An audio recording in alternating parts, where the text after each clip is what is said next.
Hi, this is Gabe from FluentForever.com. At this point, we've gone through all the sounds of Dutch. If you're using one of my pronunciation trainers, it's going to take you through all these sounds, train your ears to hear them more accurately, and teach you the spellings that produce them. Then it'll push all that data into your long-term memory. And if you're not, that's fine too. I made these videos to give you a passing familiarity with all the sounds of Dutch, so that when you study them in depth, they're going to feel more familiar. That'll make them easier to learn. In either case, I want to cover a couple of important Dutch spelling rules before we finish, because they're the rules that require just a touch of explanation rather than straight memorization. So let's get started. Our first topic is consonant voicing and devoicing. Almost every consonant, in English and in Dutch, comes in voiced and unvoiced versions. You can get a feel for this by putting your hand on your throat and saying zzz. You should feel buzzing in your throat with your hand, zzz, and that buzzing means that zzz is a voiced consonant. Now, if you do that same thing but say s instead, you'll find that there is no buzzing. S is the unvoiced version of z. Now, many of Dutch's consonants are paired up like this. B is voiced p, g is voiced k, d is voiced t, z is voiced s, and v is voiced f. Now, in Dutch, this becomes important in three different contexts. The first is the most common. When you find a voiced consonant at the end of a word, you're going to devoice it. So the D at the end of hond is going to turn into a T sound, and the B at the end of roop will turn into a P sound. The next spot where voicing becomes important has to do with what happens when you see a voiceless P, T, or K in the middle of a word, followed by a voiced nasal sound like N or M, or before a B or a D. When that happens, the P, T, or K will become voiced. They'll turn into B, D, or G, which you'll see in words like klapdeur, or biljartbal, or zakdoek. It's not klapdeur, it's klapdeur. Not biljartbal, but biljartbal. And not zakdoek, but zakdoek.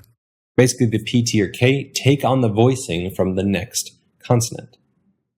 Our last place where we're going to mess around with voicing is kind of the reverse situation. This time you have a voiceless consonant like P, T, or K, or an S, or an F, or a H sound. And then the next sound is a V or a Z. In these cases, the V or a Z is going to devoice and turn into an F sound or an S sound. That gives you words like kampvuur and rotzooi. In these cases, it's not kampvuur, it's kampvuur, with a clear F in the middle. And it's not rotzooi, but rotzooi, with a clear S sound in the middle. Basically, the V's and the Z's are matching the voiceless consonants that come right before them. Our next topic. This has to do with nasal sounds, and mostly with the letter N. So first off, the controversial final N. You're going to see a lot of words ending in the letters E, N. And that spelling at the end of a word is usually unstressed. When that happens, the N in that last syllable, that N is silent. That gives you words like hersenen and springen, and even compound words where you get the unstressed N syllable in the middle, like fietsenrek.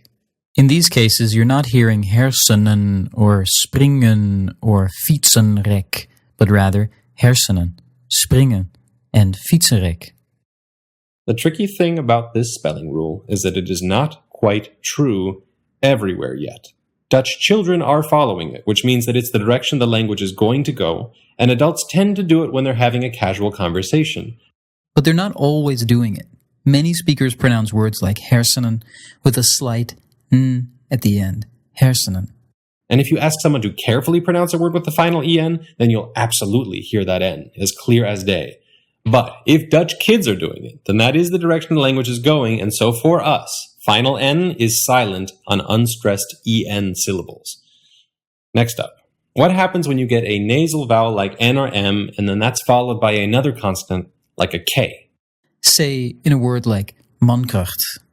It'd be hard to pronounce that N in the front of your mouth followed by a K at the back of your mouth. Mankracht. And so instead, you'll make the N using the back of your tongue. Mankracht. It's the exact same thing we do in English in words like sing or sink. In Dutch, you'll see this phenomenon move that N all throughout your mouth, always matching the position of the consonant that comes afterwards. So an N before a B or a P, consonant made with your lips, that's going to turn into an M, also made with your lips. Giving you words like pimpas. An N before a K, as we just mentioned, will turn that into a back N. As in mankracht. N before a uvular consonant like or r, those will turn into That's an N made even further back in your mouth. as in wijnglas. And N or M before an F or a V or a W sound will be made using your bottom lip against your upper teeth.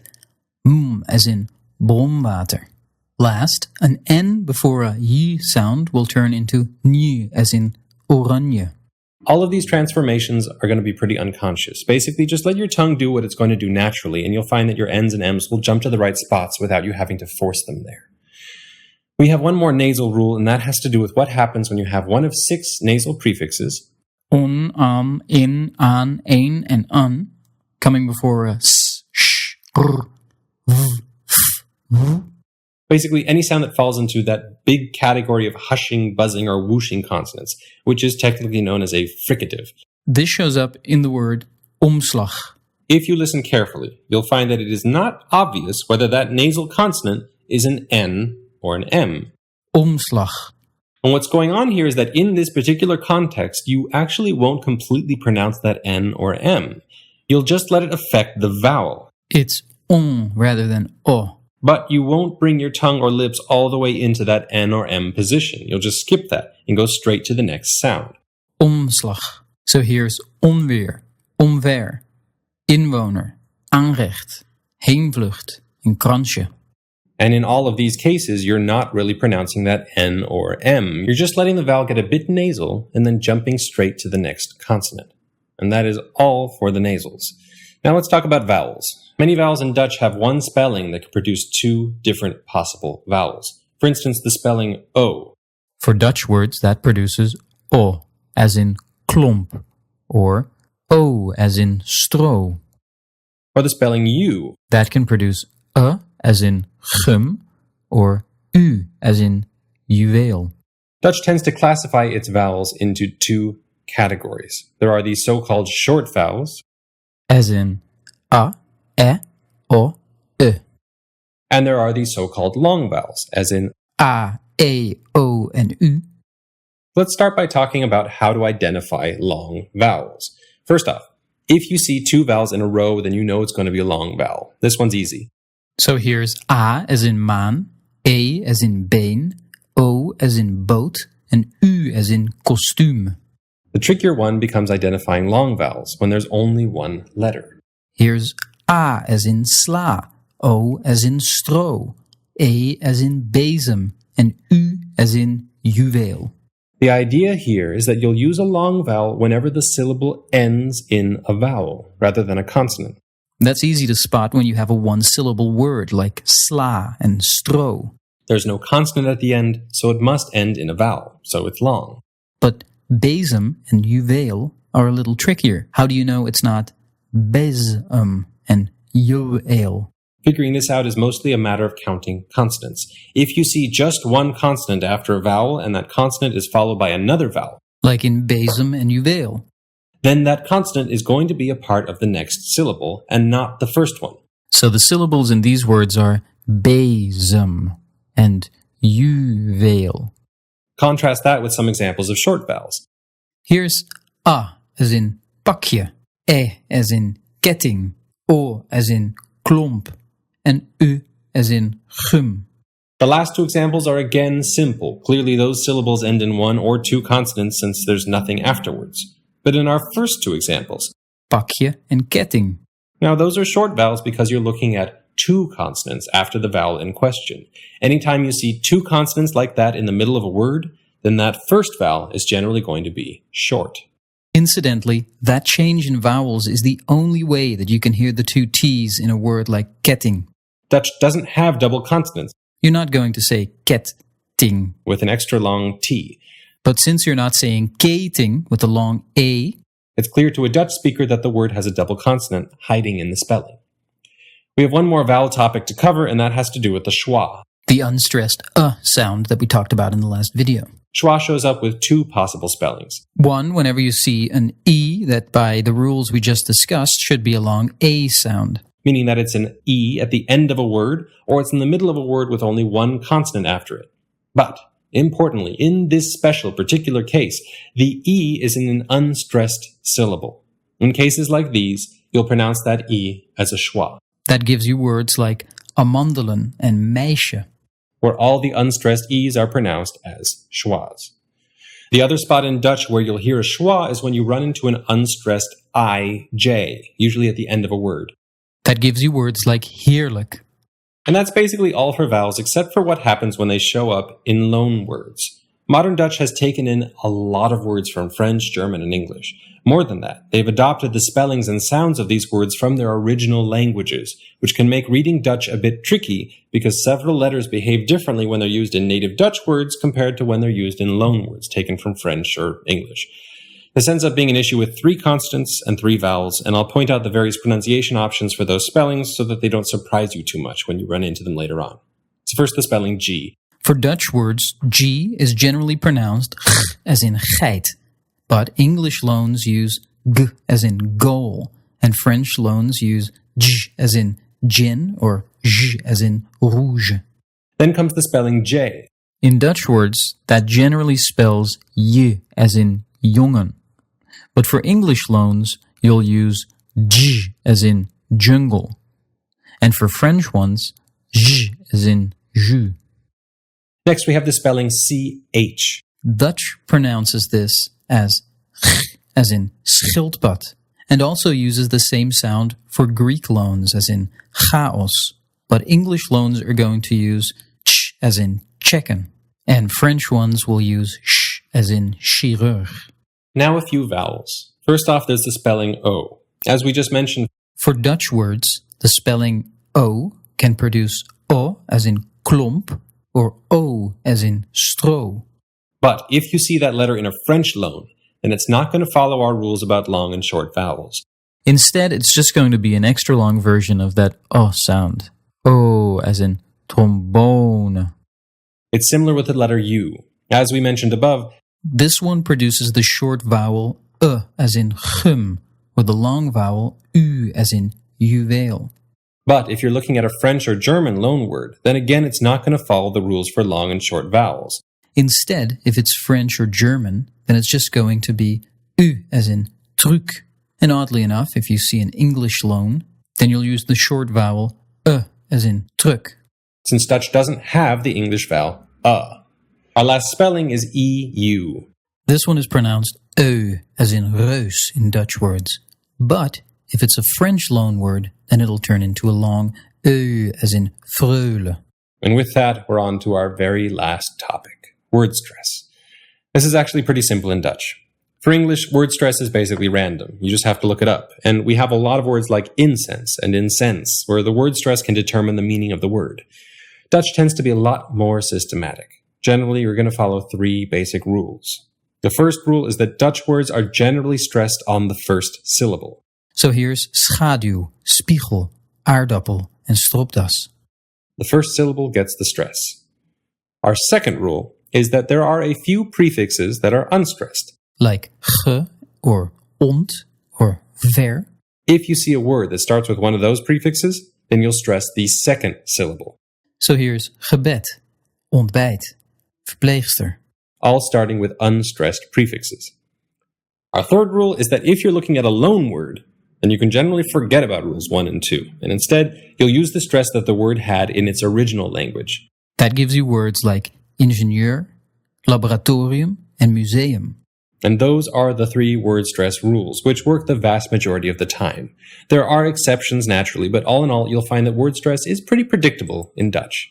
And with that, we are all done with Dutch pronunciation. To quickly review, we began by talking about consonant voicing and devoicing. Specifically, we talked about 3 cases. 1, that if you see a voiced consonant at the end of a word, then you're going to devoice it. Giving you a T sound at the end of hond, and a P sound at the end of rob. Second, we talked about how P, T, and K in the middle of a word, those can become voiced when the next sound is an N or an M or a B or a D. That gives you words like klapdeur with a B in the middle, biljartbal with a D in the middle, and zakdoek with a G in the middle. Third, we mentioned that V and Z, they can devoice, turning into F and S, if they show up after a voiceless P, T, or K, or S or F or G. That gives you words like kampvuur and rotzooi. Our next topic had to do with nasal sounds. First, we mentioned that when you see the spelling en at the end of a word, then that n is generally going to be silent. Giving you words like hersenen and springen. Although some Dutch speakers are still going to pronounce that n, especially when they're pronouncing things slowly and carefully. Then we talked about how n and m can change to match consonants that come immediately after them. N before a b or a p is going to turn into an m, as in pinpas. N before a k will turn into that back n, as in mankracht. N before a uvular consonant like r or r, those will turn into n, made even further back in your mouth, as in wijnglas. N or m before a f or a v or a w sound will be made using your bottom lip against your upper teeth, as in bronwater.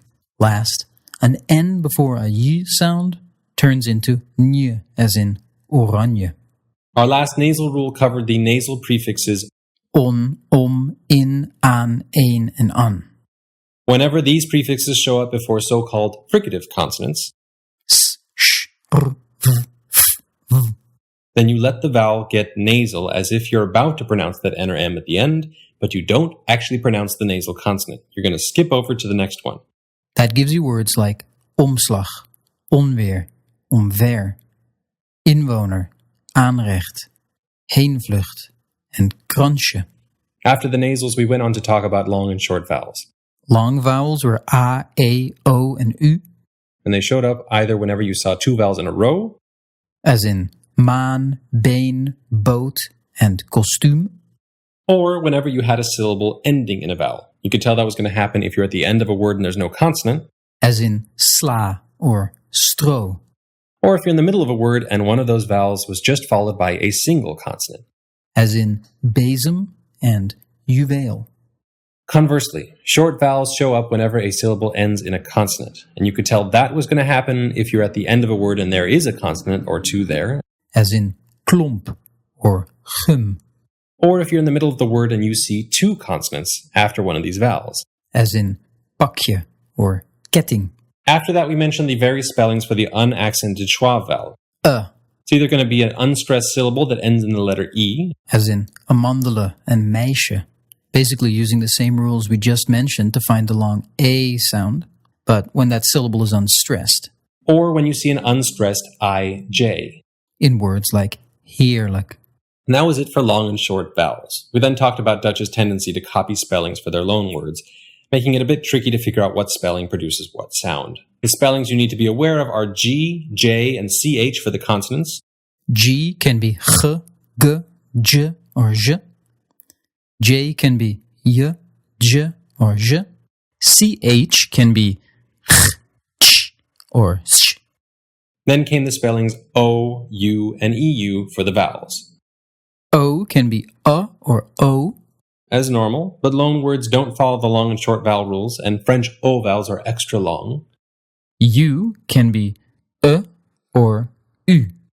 As normal, but loan words don't follow the long and short vowel rules here either. French and German loans are usually long U, and English loans are usually short U. And then EU can usually be E or E. Last, we went over word stress, which had 3 basic rules. You stress the first syllable, as in aardappel, unless there's a prefix like ge or ont or ver. If you see a prefix like that, then you stress the second syllable, as in gebed or verpleegster. Or unless you're dealing with a loan word, in which case you follow the stress it had in its original language. Like laboratorium and museum. And with that, we are through with our review and done with Dutch pronunciation. If you need a hand in memorizing all of this and training your ears to hear it, then grab a Dutch trainer from my website link below. You'll have all of this memorized within a couple of weeks. I'll see you next time.